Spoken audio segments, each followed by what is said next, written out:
नमस्कार, आप देख रहे हैं livecities.in।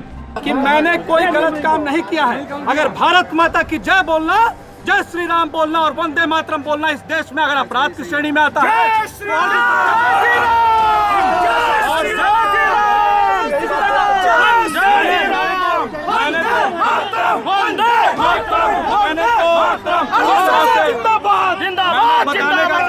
पटना के महावीर मंदिर के बाहर बेहद नाटकीय अंदाज में केंद्रीय मंत्री अश्विनी चौबे के बेटे अरिजीत शाश्वत ने सरेंडर किया। देखकर ऐसा लग रहा था कि पूरी पटकथा पहले से ही लिखी जा चुकी है, यानी बीती रात महावीर मंदिर के बाहर जो हुआ वो पहले से ही तय था। हम आपको उस लाजवाब पटकथा की एक एक बात बताएंगे, लेकिन उससे पहले अरिजीत शाश्वत का वो बयान सुन लीजिए जो उन्होंने सरेंडर करने के बाद दिया।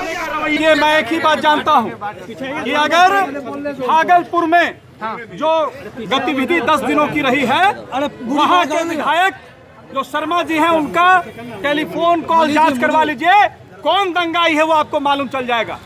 शांतिपूर्ण ढंग से जो हमारा शोभा यात्रा निकलने के बाद 1.5 घंटे बीत जाने के बाद हम लोग अन्य कार्यक्रम में थे और वहां सूचना आता है कि नाथनगर में घटना घटी है और 2 दिन बाद आप FIR करते हैं और वो बताते हैं कि आप जो है आपका और भारतीय जनता पार्टी के 8 पदाधिकारियों को जिस प्रकार से ये नाथनगर थाने ने प्रशासन की जो चूक हुई है अपना ठिकरा हम लोग जैसे लोगों पर फेंकने का काम किया है, इसकी जांच होनी चाहिए। अरिजीत 6 शहरों में उसके बाद दंगे जैसे हालात, क्या आपको नहीं लगता कि आपको आगे आके शांति की अपील करनी चाहिए थी? बिल्कुल, मैंने पहले दिन, आप अखबार पढ़िए, मेरा उसमें आया है मैसेज कि सामाजिक सौहार्द बनाने का काम होना चाहिए। भारतीय जनता पार्टी दोनों समुदायों के बीच सामाजिक सौहार्द बनाती है।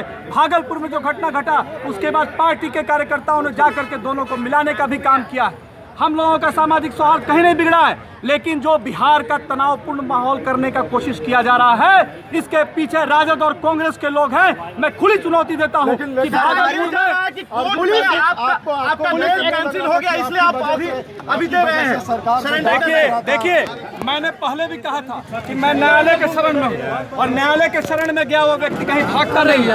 आज मैं जब बनारस से आ रहा था और जब मुझे शाम में मालूम चला कि एंटीसिपेटरी बेल जो है वो रिजेक्ट कर दिया गया है माननीय सम्मानीय भागलपुर कोर्ट द्वारा, तो मैंने तुरंत कहा कि मेरा दायित्व बनता है कि मैं उच्च न्यायालय के पास भी जाऊंगा और मैंने पहले भी FIR के अगेंस्ट में मैंने प्ली कर चुका है, पहले से प्ली दिया है अपना, और अब मैं जो हूँ आपके समक्ष हूँ। अश्विनी चौबे के बेटे अरिजीत शाश्वत भले ही नए हो, लेकिन बयान किसी माहिर सियासतदान की तरह दे रहे हैं। बखूबी अपने आप को पाक साफ भी बता दिया। मैंने माननीय मुख्यमंत्री जी, DGP महोदय और यहाँ के आला अधिकारियों को भी पत्र लिख करके सूचित किया था।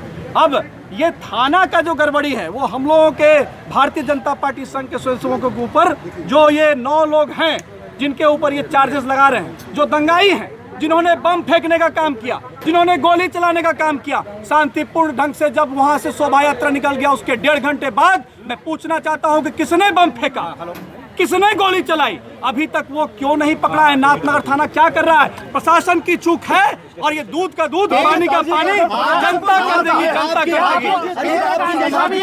अरिजीत भागलपुर में हुआ था, पटना में सरेंडर कर रहे हैं। देखिए, मैंने आपको पहले ही बताया कि मेरे ननिया ससुर का निधन हो गया है, मैं उत्तर प्रदेश से लौट रहा हूँ और जो भागने वाले होते हैं वो आज भी सरेंडर नहीं करते, वो बैठे रहते। मैं न्यायालय का सम्मान करता हूं। वकील की दलील पर और न्यायालय देखिए, दोषी सरकार नहीं मैं बोल रहा हूं, मैं तो बोल रहा हूं न्यायालय के शरण में है। सरकार नहीं तय करती है, न्यायालय तय करेगी कि क्या है।